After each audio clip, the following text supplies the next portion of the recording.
Alright, so in this video, we are going to discuss about the fair value gap, which is also known as an inefficiency. But before we start, I'd like to address one major problem I've had when I was understanding these concepts. We are going to go through each or the specifics of each PD array, which is going to be about the order blocks, the fair value gaps, the wicks, everything. We are going to go through all of these PD arrays. And those might seem like a lot that you have to focus on.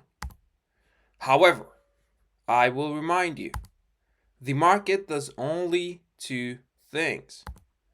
It goes up to rebalance an imbalance or to attack a specific liquidity pool. Or it goes down to rebalance an imbalance or attacks a liquidity pool.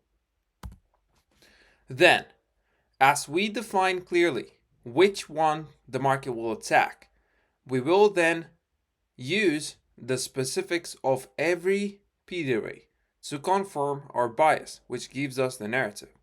So if we anticipate the market to go higher for some form of liquidity pool or an inefficiency, then we are going to understand based on every singular PD array that we have learned inside of this mentorship, you are going to confirm your narrative and your bias.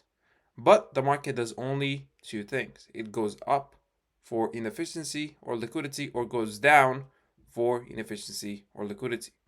So when we are looking for where the market is reaching, where is the market going to, we are not going to say, or we're not going to care about the order blocks in themselves, or we're not going to say that, oh, the market will specifically go higher to attack this order block. What we're going to do with these specific PD arrays is we're going to understand them. Understand that, okay, the market has to go higher for some form of inefficiency, but we want to see the market close above this order block that sits below it, so I know that this is a confirmation to my bias. It will confirm that the bias is going to go higher or is going to be higher, and we are going to see the market use said order block to send it higher inside of the inefficiency, which gives us the narrative. Therefore, in order for these to work, we first need a specific direction we're looking for in price, which will tell us how we want to see price deliver until that target, which opens up the concept of bias and narrative, the where and the how. If those aren't correct, nothing will work, exactly like I've explained to you. If we're looking for the market to go higher, this is bias. But if we are looking for a specific liquidity pool and we're currently trading below a means of sell side, right? We will anticipate all of these PD array. If the market is going to indeed reach a level of buy side, we are anticipating all of these PD arrays to fail, which is an institutional order flow signature, and we want to see these perform specific signatures. Like, we want to see the market use them as an inversion point. But if these aren't correct, if you do not know what you're looking for in the first place, how do you anticipate the market to, or how do you anticipate to read the market exactly like you want to read it? But I will go in depth about those once we advance with the mentorship. The fair value gap, or the fair value gap characteristics in depth. The fair value gap definition. A fair value gap is a specific area in which price is delivered or price delivered inefficiently between two price points. A bullish fair value gap inverted for a bearish scenario, because this works both for bullish and bearish scenarios, is formed by 3 candlesticks, where the inefficiency or the imbalance occurs between candlestick number 1 and candlestick number 3. Right here, we have the market. We have the first candlestick, the second candlestick, and the third one. Between candlestick number 1, or between candlestick number 1's high and candlestick number 3's low, the price has delivered inefficiently in sell-side delivery, meaning that the market will have to come back into it, making it efficient, then leave it, making it balanced until we hit our target. So if the market was to come back into this, and I'm going to go in depth about that, but if the market would have opened, went higher, lower, higher doesn't really matter, but if the market goes down into this fair value gap, when the market goes back into it, it doesn't mean that the market had rebalanced it. For this inefficiency between the candlestick number 2 and candlestick number 3, for this to be rebalanced, we want to see the market go down into it, then reprice away from it. So we want to see the market go down, reach back into it, and then leave it. That is when a balanced price range forms. And what is balanced price range, and why do we care about it? You are going to understand this in the next slides or in the next lessons when we're going to discuss about bias and narrative. But basically, to explain this in short right now, a balanced price range means that once we left this fair value gap, knowing that we're aiming for something above the market, this will be an area in which I do not want to see price go once we left it. So we know that if the market goes back into this or into the 50% of this fair value gap, and why the 50% you're going to see, if the market comes back into it, then we do not want to see higher prices anymore, and our bias is denied, and we were wrong, which is completely fine. The fair value gap, efficient delivery.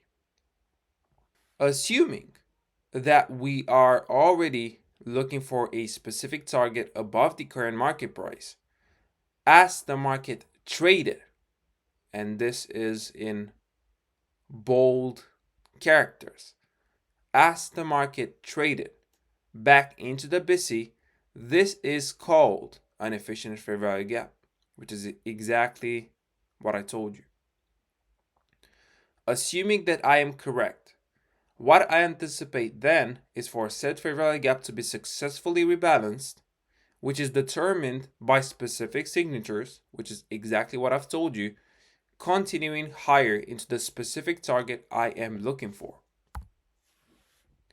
And this is how an efficient fair value gap looks if we're anticipating the market to go into the predetermined buy-side liquidity pool above, or an opposing inefficiency, which would be labeled as a SIBI in a bullish case.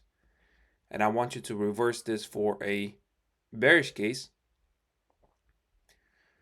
We have the market successfully re-efficientizing this fair value gap. The fair value gap sensitive price points. The fair value gap sensitive price points from which we anticipate the market to further continue its run higher are the follows, or are as follows. The fair value gap high, the fair value gap 75%, which is the upper quadrant, the fair value gap 50%, which is the consequent encroachment, the fair value gap 25%, which is the lower quadrant, and the fair value gap low.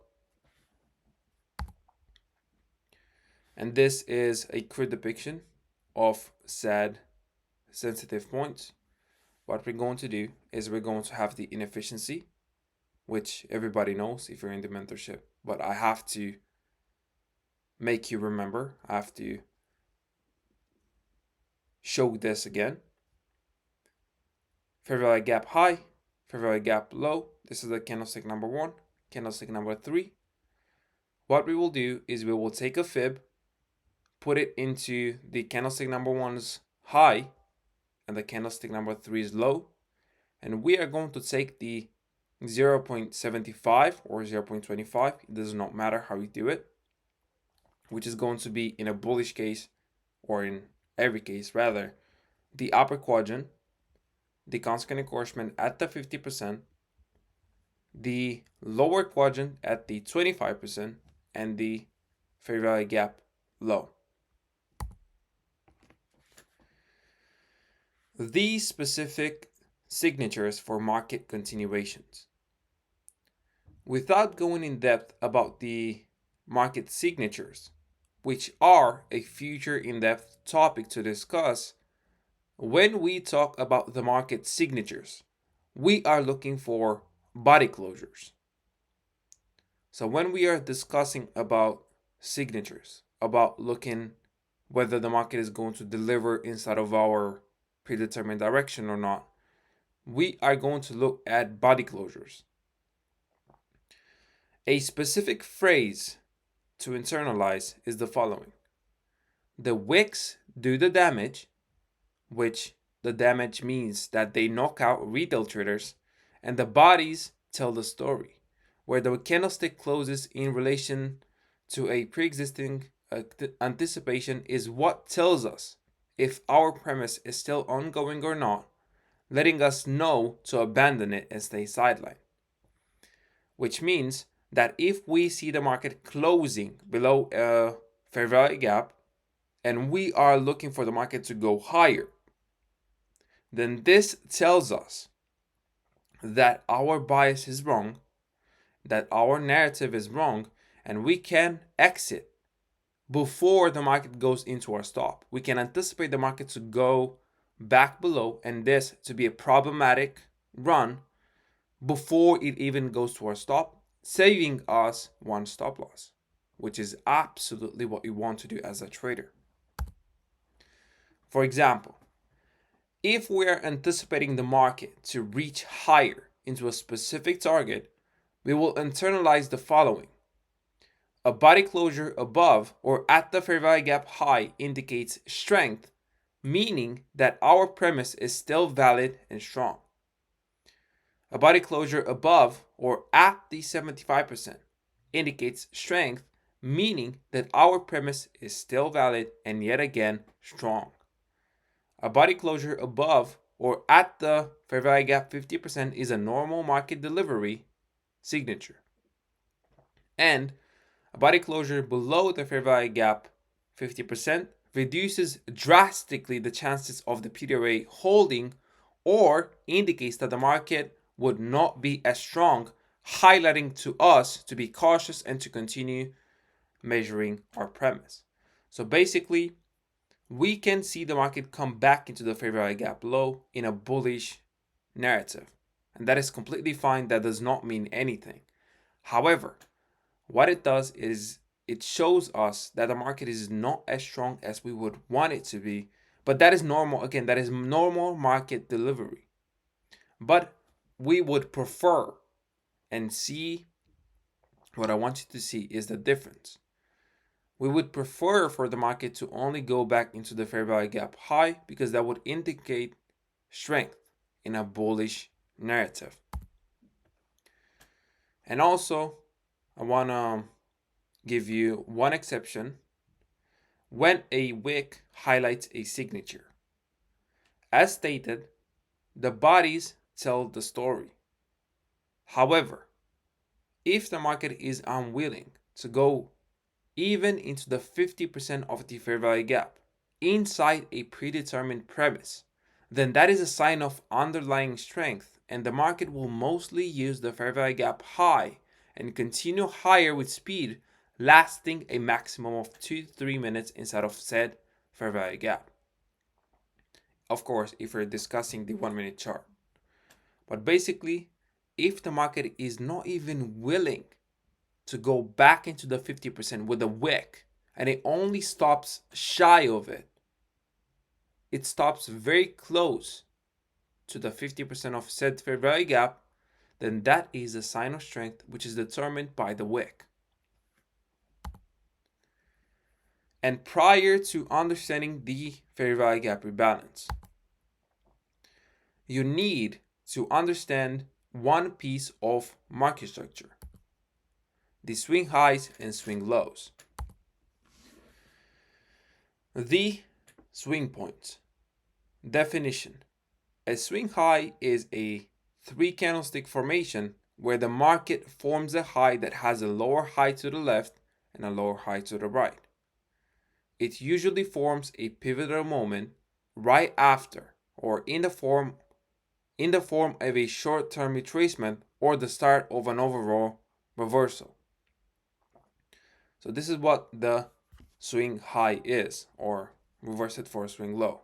A swing low would be the market having a higher low to the left, or higher low to the left and higher low to the right. And this is the swing high. This is how it looks like. We have a highest high, lower high to the left, and a lower high to the right. The swing high. When we anticipate the market to continue higher, and of course invert it for a bear scenario, this swing high will be just a point where the market begins the retracement. So if we anticipate the market to continue higher, then this swing point is going to be the point in which we anticipate the market to, of course, go lower, reach back into a discount, and most important, a discount fair value gap or a discount inefficiency. And this price run will be just for the sake of the market rebalancing this imbalance, and we eventually want to see the market go above this swing high, which is exactly as I wrote. The sole purpose of said retracement is for the market to go and make the plus BISI balanced, which BISI is a buy side imbalance, sell side inefficiency, which is a fair value gap that is bullish, then continue higher. And the swing point serves as a temporal point, letting us know of the incoming retracement. The balanced fair value gap. When the market makes a fair value gap efficient, then leaves it trading above a swing high, the market has successfully rebalanced said fair value gap, and we never want to see the market trade back into it until we reach our predetermined target we are aiming for in the form of a liquidity pool or opposing inefficiency. And this is how the balanced fair value gap looks like. We have the market running, market coming back into the fair value gap, making it efficient. You can see how the market reaches down into the 25%, but it closes above right at the 75%, which indicates strength. We see the market going back into the 50%, then we leave it. And right here, market opens, goes back, fails to reach the fair value gap high. And of course, this is a quick depiction, but I've had a lot of these examples inside of my YouTube channel. If you go and see all of my tape readings and trades, you're going to see exactly this happening. Market goes higher, and as we trade above this swing high, this is where the market has successfully rebalanced this imbalance until we hit this opposing inefficiency. So once we do this, we know that the market should not go below this.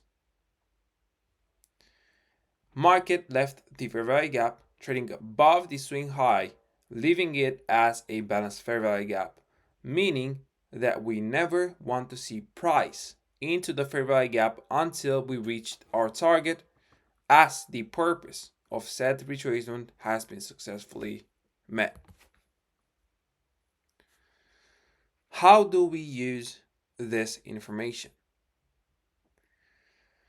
Inside of our future trading model, we will anticipate said fair value gap to be retraded to. Then what we will do is we will anticipate a departure away from it, knowing that the market has successfully made it balanced. If we see said fair value gap being in the process of becoming, so in the process of becoming, and of becoming balanced and departing towards the swing high, we can then use another fair value gap signature to get in if we didn't take the opportunity while the market was trading lower into it. So the way in which we're going to use this information is in a future trading model. We will anticipate the market to go back into a fair value gap, and then that is going to be our long position. That is going to be, oh, we know that this has to be balanced. So therefore, we are going to long in anticipating. We do not wait for a said fair value gap to be made balanced. We anticipate the market to make it balanced. And if you miss that, then we're going to use another fair value gap signature to get in if we didn't take the opportunity while the market was trading lower into it.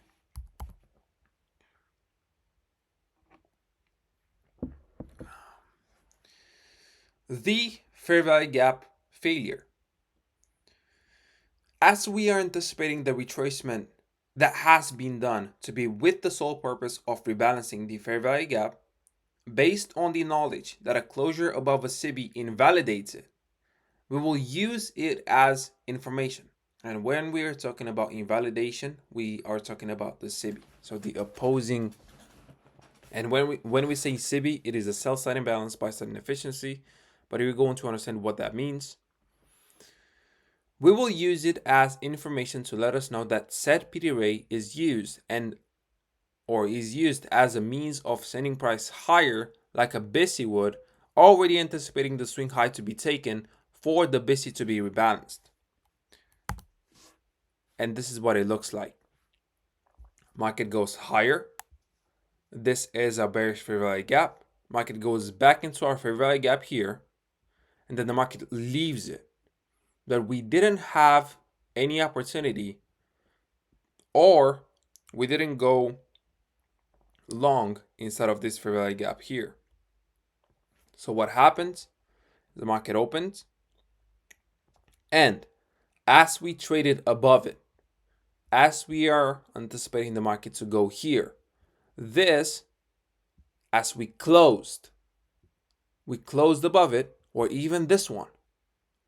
As the market closed above this one, we can use it, once the market retraces back into it, we can use it as a means of inversion. And this here is a swing low. Higher low to the left, higher low to the right. This is a swing low inside of a fair value gap. And I want you to remember this because this is going to be crucial into our market structure understanding. Swing low, starting the expansion, anticipating this to be a balanced fair value gap.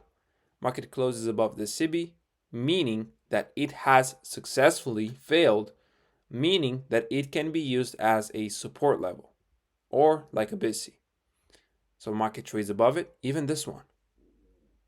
Market trades above it, we can use it as a BISI or as a support level. Market goes back also inside of this auto block, but we're not going to talk about this, and then we expand higher. So this will be a fair value gap that is balanced, which means that this whole retracement, and this is the next lesson that we're going to talk about, but this retracement, which was done with the sole purpose of repricing towards this fair value gap and balancing this fair value gap, this is now over, and we are continuing our expansion higher. So there is no reason for the market to go anywhere. I mean, of course, we can still retrace back into it, but we do not want to see the market retrace a lot back into it, because this is done. The whole purpose of this was to go here and then leave it. So this will now become a balanced price range. And if this becomes a balanced price range, then after we close above this inversion gap or inversion fair value gap, which is a SIBI, this turns bullish and we can use it as a means of a BISI. And we have no BISI to use because we're not going to, or we do not anticipate the market to come here. And finishing this lecture, what you will do is you will go into your chosen asset and backtest how the market delivered efficiently into a fair value gap to the means of a retracement. Then, once we saw the market using the sensitivity levels correctly, which you're going to annotate, the market has only went into the 75%, and therefore this indicated strength because we were already anticipating the market to go above for this specific liquidity pool. You're going to also note the process of the fair value gap becoming balanced, along with the process of the opposing fair value gaps failing, targeting a specific liquidity pool or inefficiency inside of our 15-minute chart. This was the lecture. I hope you guys enjoyed this one. I hope you gained some value from it, and I'll see you in the next one. Peace.